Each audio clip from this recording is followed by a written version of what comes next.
All right. Well, thank you everyone for joining me today. We're joined by Jack, not Corcoran, Jack Corcoran. Am I saying that right?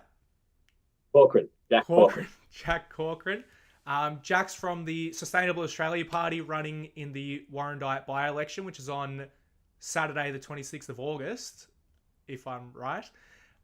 So welcome, Jack. Thanks for joining us. Do you mind just telling us a little bit about yourself, what got you involved in politics, and what led you into the Sustainable Australia Party more specifically? Thank you, Jack. Well, I got into politics because I studied politics at La Trobe, politics, philosophy, and economics. I, when I was studying, I asked Sustainable Australia Party if they had any need for an intern. Unfortunately, not because it was during COVID. A couple of years after that, though, they got back in touch with me saying, "Hey, state elections coming up for Victoria. We'd love to have you on board as an administrator." So I got involved with the party, yeah, early last year, and it really aligns with my values. And so I've been really passionate about the work, even filling in all those forms and just countless hours behind a screen, because I've come from quite a physical job in the past. I was a lifeguard, gymnastics coach, skate coach. So I've always been up and moving. And so making the switch to a desk job has been challenging, but why I do it makes it worth it. And can you talk to us about why you do it? What does Sustainable Australia mean? What are you actually advocating for it? And why should anyone really care what you have to say? What are you guys actually about?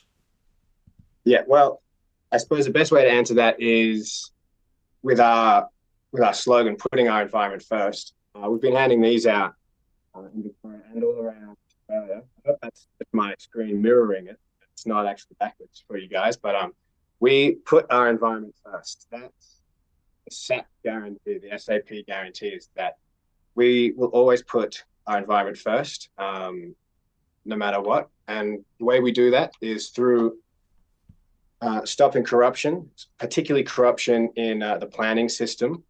We want to stop overdevelopment, including sprawl, and we want to stabilize Australia's population size. And I think that's one of Sustainable Australia Party's key selling points is that we're the only party out there that will have a mature and sensible conversation about population. So let's start maybe with population. I guess it's a little difficult sitting or running for a state seat. You don't really have any say on population. I guess how does that influence where you're going with this specific election? How does that influence the way that people should see this state election? I suppose you are definitely correct in that it's not a state issue, unfortunately. But all the follow-on effects are or do tend to be state issues. It's the state and the local governments that get that cop the unfortunate problems that come with rapid population growth. What I would say is that I would use my voice and my seat to try and hold the federal government more accountable and certainly speak out and try and use this position of legitimacy and authority to allow for that conversation to take place. It's an important one that we need to have. Um, there's not too much more you can do at a state level, unfortunately. And it's an interesting point you raise because as much as immigration policy is decided at the federal level, it's the states that have to build the schools, the hospitals, the roads, all the sort of infrastructure that goes along with it. I wonder, is there some sort of general theme that or general principle that Sustainable Australia holds when it comes to that sort of infrastructure? Yes. With that kind of infrastructure, we would like to see proportionate infrastructure. So the housing comes after the hospitals, the schools, the sport and rec grounds, the pipes, the plumbing, all of those things need to come either before or in juncture with the housing being built. Otherwise, we've seen it just isn't going to happen. It's at a previous job of mine, I was a removalist, so I was driving all around Melbourne, and whenever we got to like, do I want to name something? Yeah, you know what? I don't live there, so whenever we got to like Pakenham, Officer, Clyde North, Yeah. these sort of places that have just really become estates. That's really all they are, just sprawling estates. All the houses look the same. They all have like that weird astroturf out the front. Yeah. And all of us, just among ourselves, would mention like, there's no services here. There's no. All the shops are like built into a service station that has a McDonald's attached to it, that has a Woolworths attached to it, and they're kind of like desolate, sort of hellholy sort of places. Again, as I say, as someone that doesn't live there. So it is an interesting approach that you're saying build those services first and the housing around it. I guess, is that something that anyone else is talking about? Is that a you guys only thing? What sort of traction does that idea have? I'm not going to speak for other parties, but I will say that it's not one that I've heard floated around very often. It seems to be that everyone's talking about housing being totally a supply side issue, instead of the real issue being a government engineered hyper demand for housing. And so we're just seeing people pump out housing with that excuse of we need more supply, we need more supply. And we do need more public housing in proportion to our private, but we do not need such uh, a supply side look of things. You know, the perspective should be shifted towards how can we reduce demand for housing. So talk to me about reducing demand. What does that look like? I mean, I guess it's very easy, or people often see in the media they're talking about supply demand. What does that actually mean? What are we actually talking about here? And how do we actually get it to a situation where we are reducing demand or we are increasing supply? How does that work? So what we would like to see is, number one, reducing investor tax concessions. So we would like to see the removal of negative gearing, for instance. And we'd like to see the foreign ownership ban. We don't want foreign entities being able to compete in the Australian market, and we'd like to see Australia stabilise its population growth. Those three things, I think, and the party thinks is key. Going back to, I guess, the priorities you listed at the start here, you were talking about getting rid of corruption, reducing corruption. I don't know if we can ever really get rid of it. And in particular in the planning, the zoning sort of laws. So I guess, can you paint a picture of what does that look like now? Why are we in the situation we're in? And how do you propose that we kind of step out of that? Okay, well, for instance, we have property developers that are able to go above the local government's head to VCAT and say, hey, we know we got shut down at the community level, the place we're actually going to be building these, in my own words, monstrosities, will be, we're not going to be doing anything for the community here. The community have realized and have said, no, we don't want it. So they go over that level. They go above the head of the council. They go to the state, and then if the state rejects it again, they go even higher to say, hey, look, can we get this building site approved over the wants of the community? For instance, I'd like to see a stop to that, an end to that, through giving back real powers to the local community, with better engagement and a local council that can't be simply swept under the rug when things become inopportune for property developers. And look, I'm not across all the current state government's policies in this area, and correct me if I'm wrong here, but I think the idea has been floated of taking a lot of these sort of planning decisions out of the hands of local councils, and instead taking them to state governments. It sounds like on the face of it, that's probably something you oppose. But when you talk about local communities, I guess, are you talking about decision making at a local council level? Are you talking about local communities having a voice at the state level? What does that look like for you? It is the local government level. So your local councils and giving those the real power back. We would absolutely, and I would be against the idea that we should give property developers the ability to go over that fundamental level of government and to go straight to the state. And I guess thankfully I've never had to deal with this process, but anecdotally the sentiment I often hear is damn it, I have to go to the local council and get a permit. All I'm trying to do is build a shed in my backyard, something like that. Like I guess what I'm saying is it seems like people don't enjoy dealing with their local councils. It seems like people have a really tough time actually making that happen. Um, I guess how do you answer to that when your answer is, well, we need to actually devolve power back to that council level?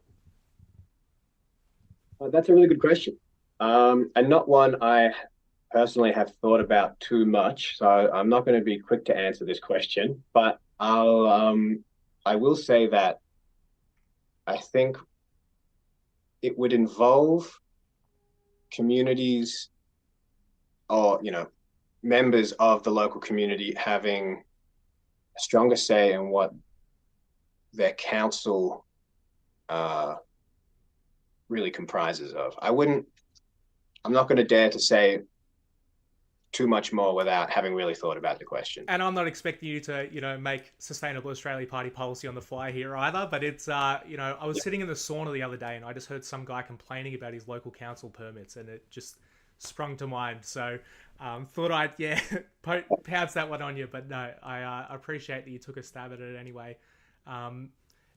Look, that brings me to another point, really, which is that I think we have a general perception that our elected representatives need to have answers to everything. It feels like such a stupid thing to me that we expect people who don't know, haven't engaged with this subject at all, but they have to have an answer. They have to have an opinion. It seems to lead nowhere, frankly. So I appreciate your honesty that I haven't thought about it, because it's not something we often hear from our elected or our prospective elected leaders anyway.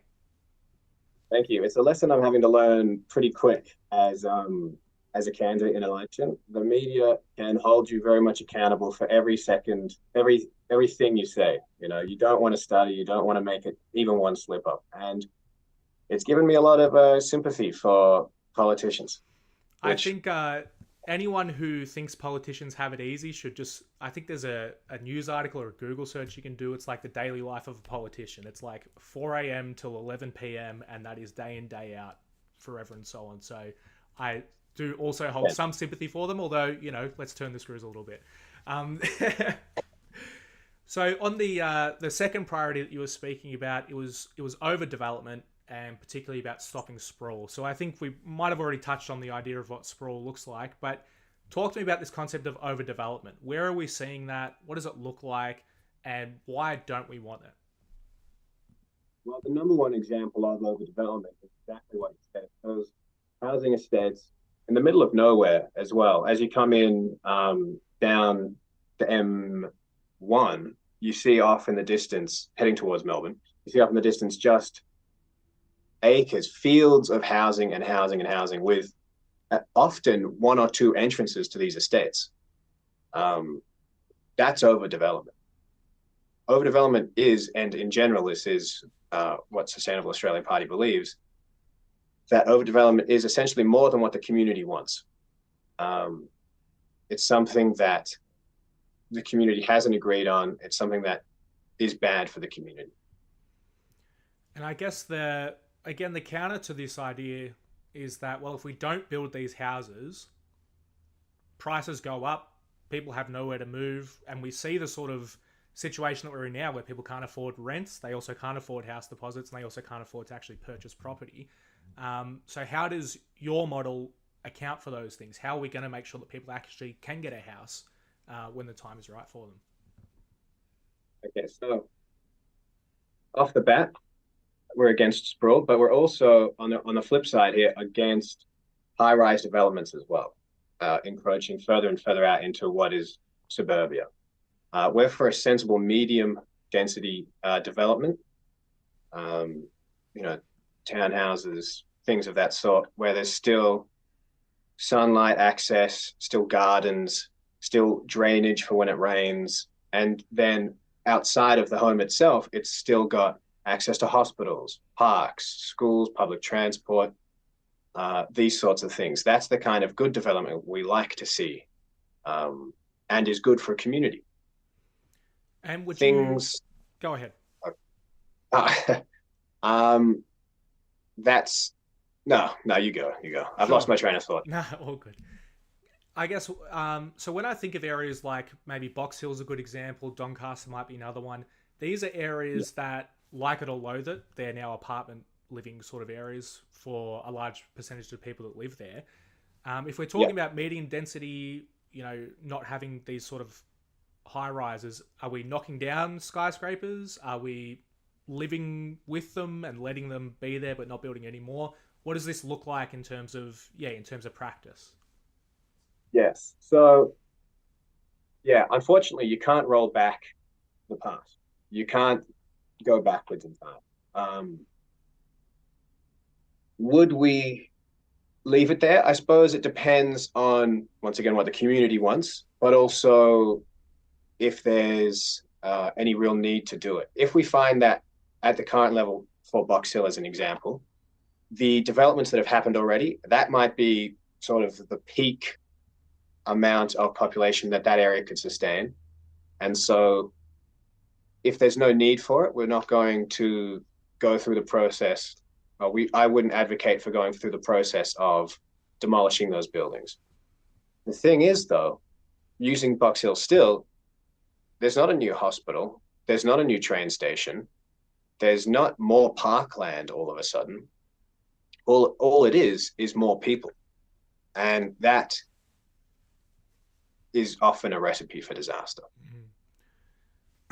And you mentioned the idea of advocating for things. I guess what I want to understand from you is, assuming you win the election on 26th of August, fingers crossed, you walk into Parliament on your first day and you're effectively an independent. I know you're representing a party, but you're one voice among many. How do you Yeah. navigate that? How do you wield some sort of power?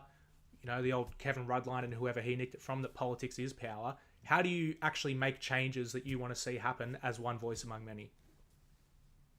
Well, that's a really good question, and I suppose what I'd like to be is inspirational to maybe other people who'd like to then come to this party, see, oh, hang on, this party is actually for me, and we could see a change in voting patterns. Independent parties getting elected more through powerful uh, media that we would then have the capabilities to produce.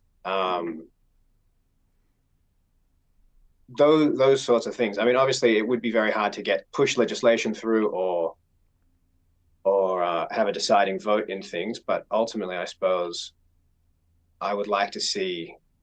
I would like to, uh, yeah, inspire others to find this party and give people that ability to see us as well. We don't get a lot of media attention Sure. because we're not particularly we're not exciting. We don't say controversial things. We're just science and evidence based, which it doesn't give you these flashy headlines. We just have good policy. And it's something I raised. I had the chance to talk with William Burke, who's obviously the founder, or he's some sort of important person in Sustainable Australia. And Yep. I kind of tried to convey to him this idea that I'd been vaguely aware of Sustainable Australia, and it has this connotation to it that kind of leaves a bad taste in the mouth. And Yeah. after looking at the policies, speaking with him, it's kind of like sunlight went through the whole thing, and I was like, oh, I actually see what they're on about now. You mentioned the media and I guess everyone's entitled to their opinion, but how do you counteract that narrative that Sustainable Australia is sort of about like racist immigration policies? Not that I believe that, but that's certainly something that I hear. It's something I see. How do you counteract those sort of narratives when, I don't want to say that the media is against you, whether or not you think that they may or may not be, but how do you counteract that sort of narrative from developing among the public? Well, it's very hard to. It's very hard to because we don't have a big media machine that allows us to pump out messages in the way that the major parties do. I mean, you're a prime example of the kind of independent media that really does allow us to share the truth to it, which is obviously not that Sustainable Australia Party is any of those things you've mentioned. Um, I've been coming to to monthly meetups, and I've been working with the party for so long, and it's not something we see. We're not an anti immigration party at all. It's it's a bit of a lie that people once told to discredit us, and it's a zombie lie now. People just constantly say it. I don't know if you know what a zombie lie is, but it's just a lie that won't die, despite there being no truth to it. And I guess if we move on from what Sustainable Australia stands for, what its principles are, and onto some other subjects, I'm really interested to hear. I guess there are some key issues that are in the community at the moment. One of them, obviously, is cost of living. I'm not sure Yeah. that it ever goes away, but it feels like it's certainly ramped up, particularly in the last year or two. As a state parliamentarian, how do you make that change so that people can afford, the things that they need: housing, bills, schooling, so on? Well, first and foremost, being an advocate for the reduction of government engineered hyperdemand for housing. We know housing is one of the biggest causes of inflation and one of the biggest costs that people have to live with. You can't avoid paying rent, and you can't avoid paying mortgages unless you're very, unless you're in a different situation than to me. I'm a renter as well, and as a state parliamentarian, I would be advocating for what I've just mentioned. Um, at the state level, I would also be. Oh, it's a good question. I'm not entirely sure what else I would be doing. And once again, it would be incredibly difficult as the sole voice for Sustainable Australia Party. Um, I suppose bringing to the debate these rational and sound ideas that SAP promotes into Parliament. And on a slightly more culturally relevant question, we've seen recently Commonwealth Games were scrapped. Any thoughts on that? Was it a good decision, bad decision? Should the Commonwealth Games exist? What do you think of this? I guess zeitgeist we seem to have unleashed with Canada following suit, and it seems like they're kind of on the edge of survival here. What are your thoughts on this whole situation? On whether or not there should be Commonwealth Games at all. I mean, we can start there, but more specifically, was it the right call to scrap them in Victoria? Is yeah, probably the Okay. more important question. I think we have to break it up into, I think, a few events and whether or not those were done right or wrong. If we don't have the budget for doing an across the regions uh, Commonwealth Games, we can't do it. So if we're scrapping them because we actually can't do it and it would be better done by someone else, that's fine.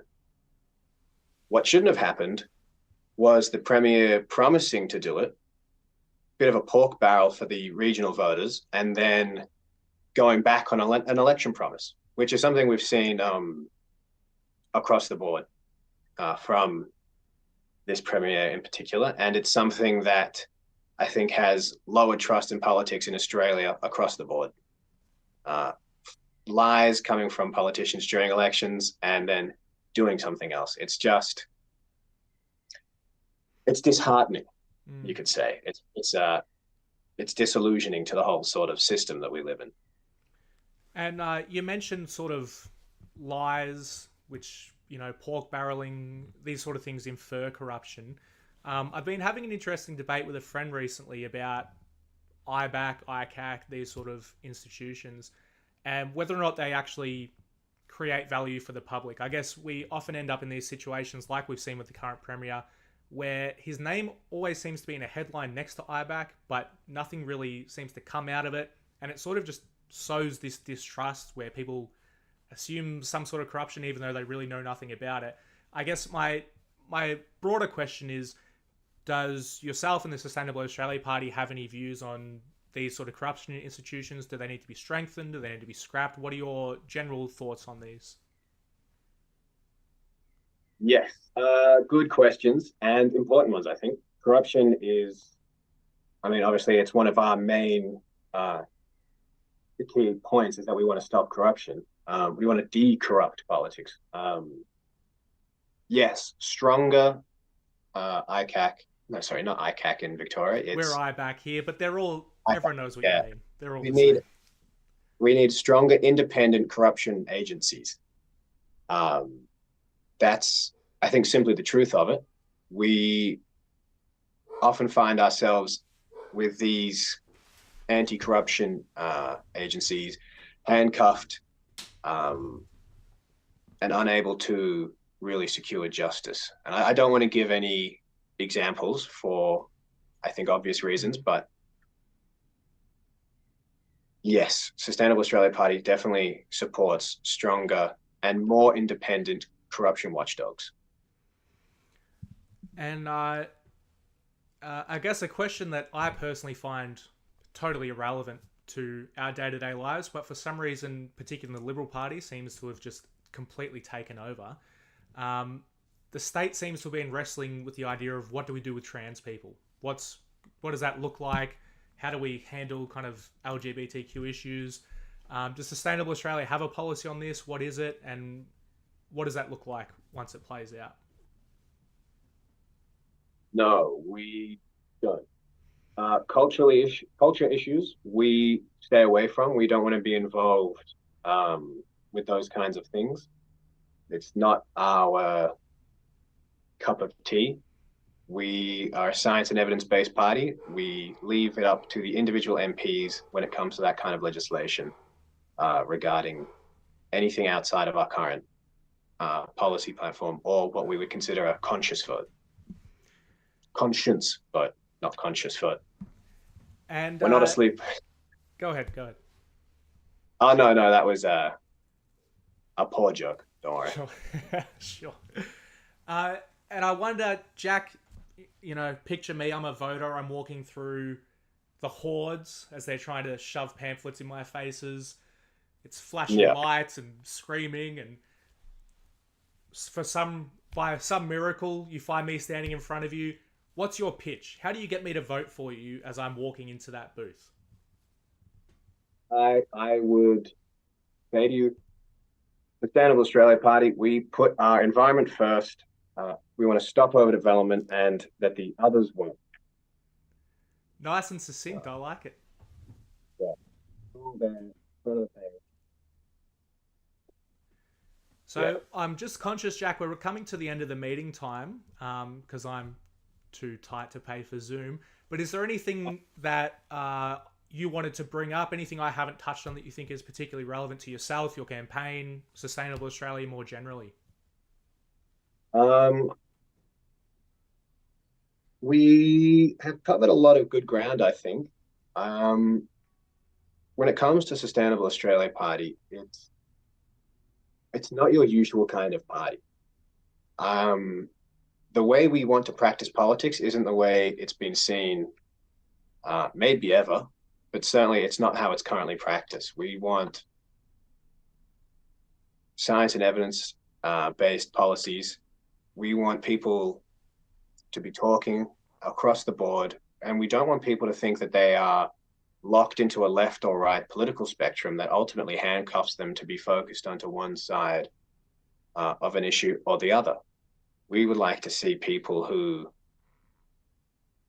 can say, yeah, I might agree with you on this, but I don't agree with you on that. But if your policy proposes this instead of that, of course we're going to work together.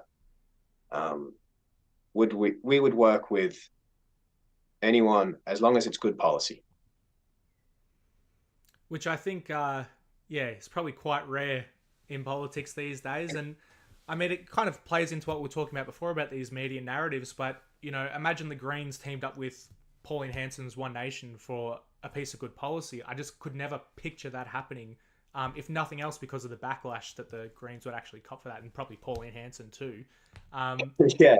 Well, actually, that's a very poignant example because the Greens once upon a time had a zero net immigration policy until Pauline Hanson came and sort of soured the whole conversation and made it about race and ethnicity rather than about what it really is, and it's an environmental issue.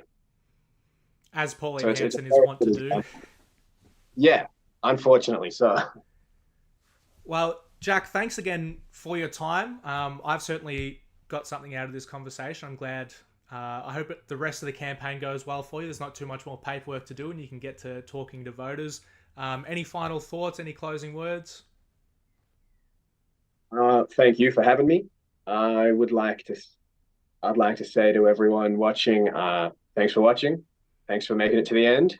Um, Hopefully you're out there voting. And if you are interested, these are available to letterbox all across Australia. So even if you're in Queensland and you'd like to see some of these in your mailbox, please get in touch on our website. All right, we'll end the interview there, Jack. Thanks again. Thank you very much, Jack.